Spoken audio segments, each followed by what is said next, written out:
Hello everyone, degree of vertices का part 1 और part 2 हमने ऑलरेडी कवर कर लिया था। ये डिग्री ऑफ वर्टिसेस का पार्ट 3 है। पिछले पार्ट्स में हमने देखा था कि एक पर्टिकुलर वर्टेक्स का जो मैक्सिमम डिग्री हो सकती है वो कितनी हो सकती है, और हमने देखा था कि मैक्सिमम नंबर ऑफ एजेस कितनी हो सकती हैं एक पर्टिकुलर ग्राफ के अंदर।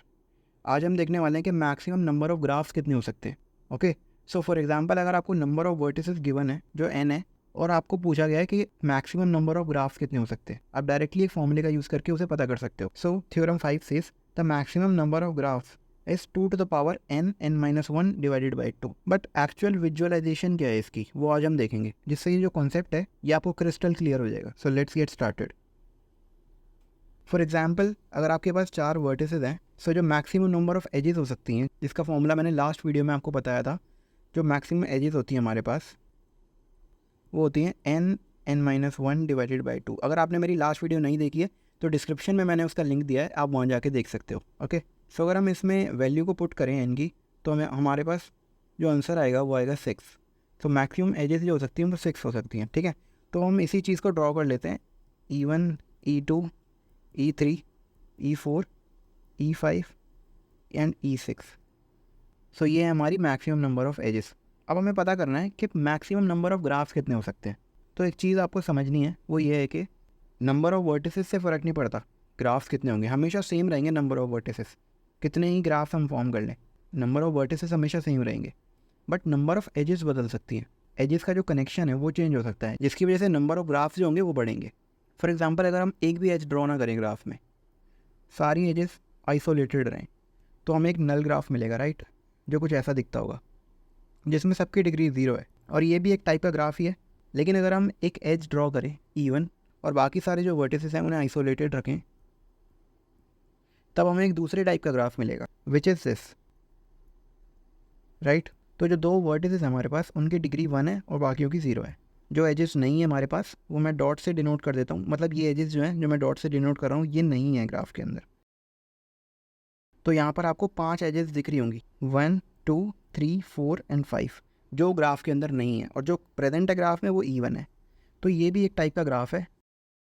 अगर हम E2 एज को ड्रॉ करें और बाकी सारे जो हैं वो 0 रहें, मतलब बाकी सारी एजेस ड्रॉ ना करें, देन जो हमें ग्राफ मिलेगा वो एक अलग टाइप का ग्राफ होगा। For example like this E2।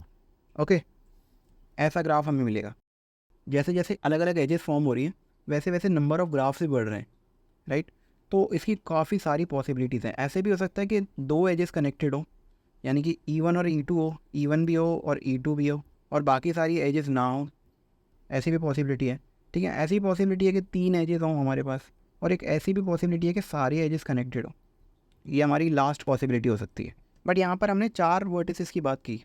But for example, अगर आपके पास 8 वर्टिसेस हैं, या फिर अगर आपके पास ज़्यादा वर्टिसेस हैं, 30 हैं, 40 हैं, देन हर एक केस को मैनुअली कैलकुलेट करना बहुत मुश्किल है, राइट। और फिर उनको ऐड करना ताकि पता चल सके कि टोटल नंबर ऑफ ग्राफ्स कितने हैं। क्योंकि अगर हम इन सारे जो केसेस हैं इन्हें ऐड कर दे तो हमें टोटल नंबर ऑफ ग्राफ्स पता चल जाएंगे।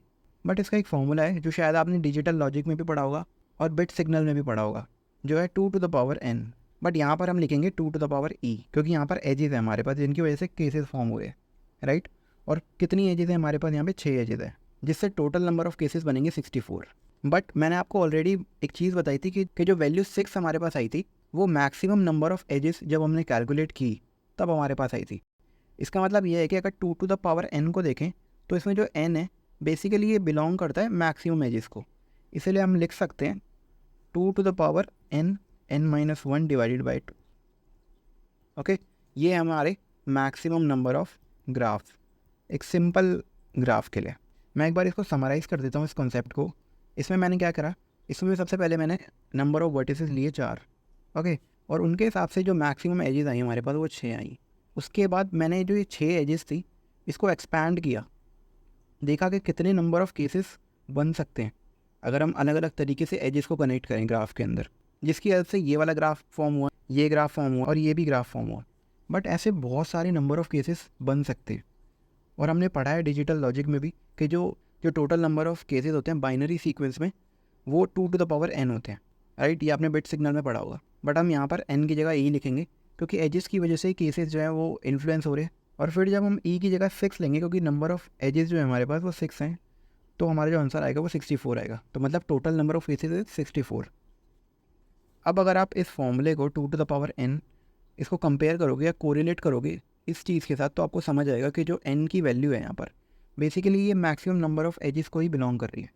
इसलिए हम लिख सकते हैं कि जो मैक्सिमम नंबर ऑफ़ ग्राफ्स हैं हमारे पास वो है 2 to the power n(n-1) divided by 2। अगर इसमें भी n की जगह अगर आप 4 रखोगे तो आपको 64 ही मिलेगा आंसर में। मैं आपको करके दिखा देता हूँ, राइट, 64। तो ये है टोटल नंबर ऑफ़ ग्राफ अगर हमारे पास 4 वर्टिसेस हैं। ऐसे ही आप अलग अलग नंबर ऑफ़ वर्टिसेस के लिए कैलकुलेट कर सकते हो मैक्सिमम नंबर ऑफ़ ग्राफ्स को। यही चीज़ आप यहाँ पर भी पढ़ सकते हो। मैंने बेसिकली जो बोला है वही यहाँ पे लिखा है। ओके, एक बार आप इसे रीड कर सकते हो, यहाँ से भी आपको चीज़ें समझ आ जाएंगी। The number of graphs will depend on the decision edges being considered when the number of vertices being the same in every case. इसका मतलब यह है कि जो ग्राफ्स का जो डिसीजन है, नंबर ऑफ ग्राफ्स का जो डिसीजन है बेसिकली वो एजेस लेती है, और जो नंबर ऑफ वर्टिसेस होते हैं वो हमेशा सेम रहते हैं। We know that the number of cases are 2 to the power n and this n belongs to the maximum number of edges, and the maximum number of edges in simple graph is n(n-1) divided by 2.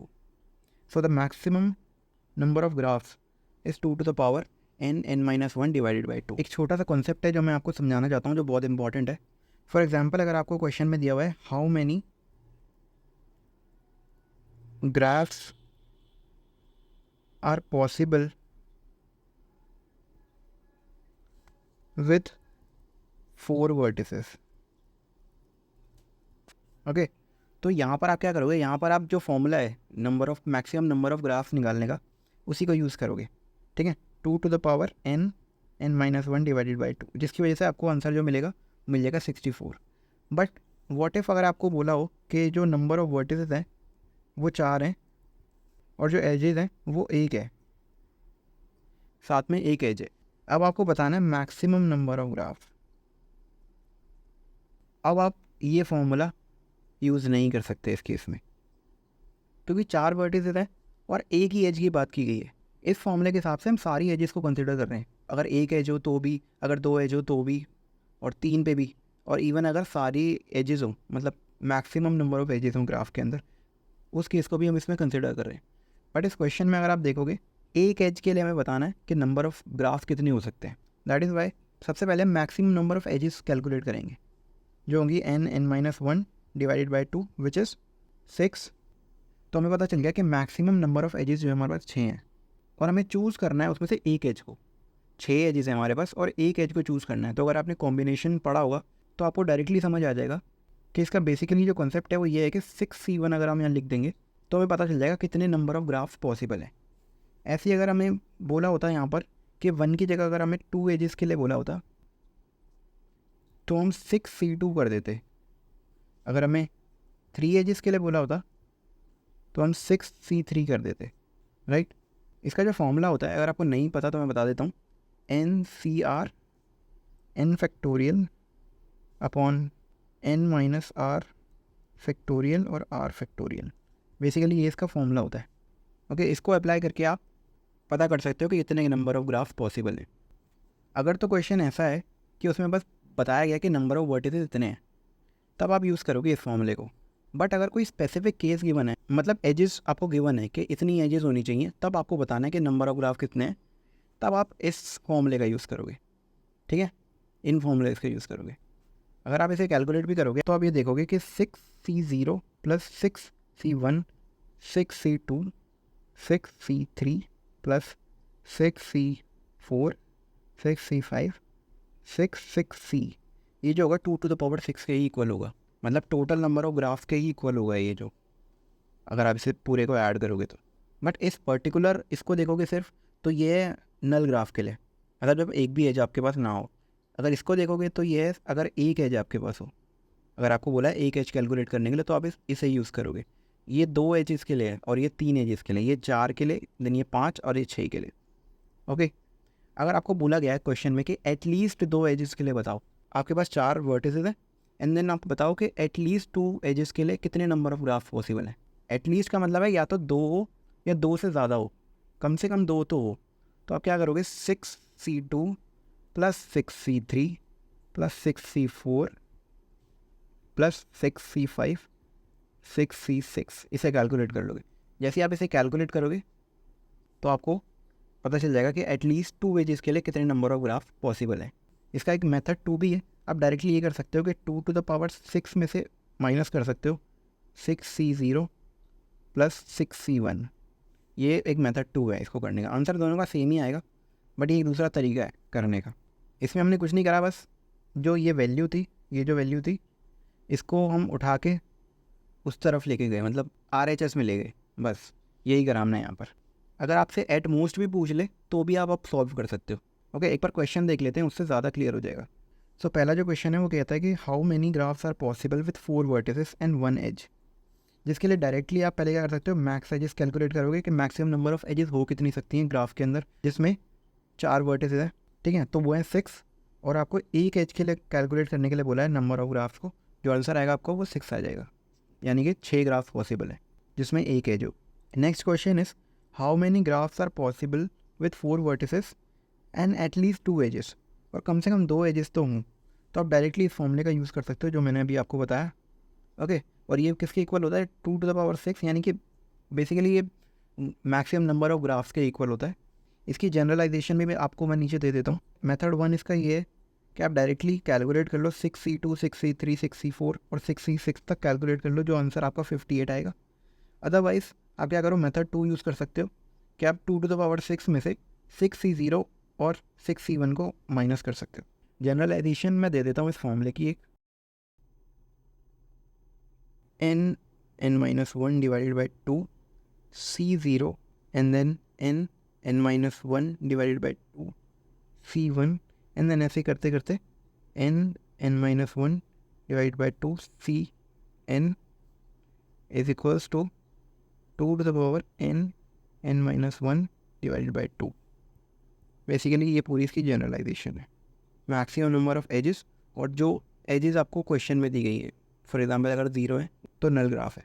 अगर एक as के लिए पूछा गया कितने number of graph है, तो maximum edges और फिर C और 1, और ऐसे ही n नंबर ऑफ एजेस तक आप निकाल सकते हो। तो एक बार समरी देख लेते हैं आज हमने जो पढ़ा। हमने थ्योरम 5 पढ़ा आज, जिसमें हमने ये देखा कि मैक्सिमम ग्राफ्स जो पॉसिबल हैं सिंपल ग्राफ के अंदर वो होते हैं 2⁻n(n-1) डिवाइड बाई 2।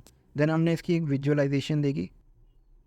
ओके, आप उसे एक बार रिपीट करके देख सकते हो, क्योंकि विजुअलाइजेशन होना बहुत इंपॉर्टेंट है। क्योंकि ऐसा होता है कि कभी कभी फॉर्मूले याद नहीं रहते, तो विजुअलाइजेशन अगर होती है तो फॉर्मूलेस हम खुद भी बना सकते हैं अपने आप।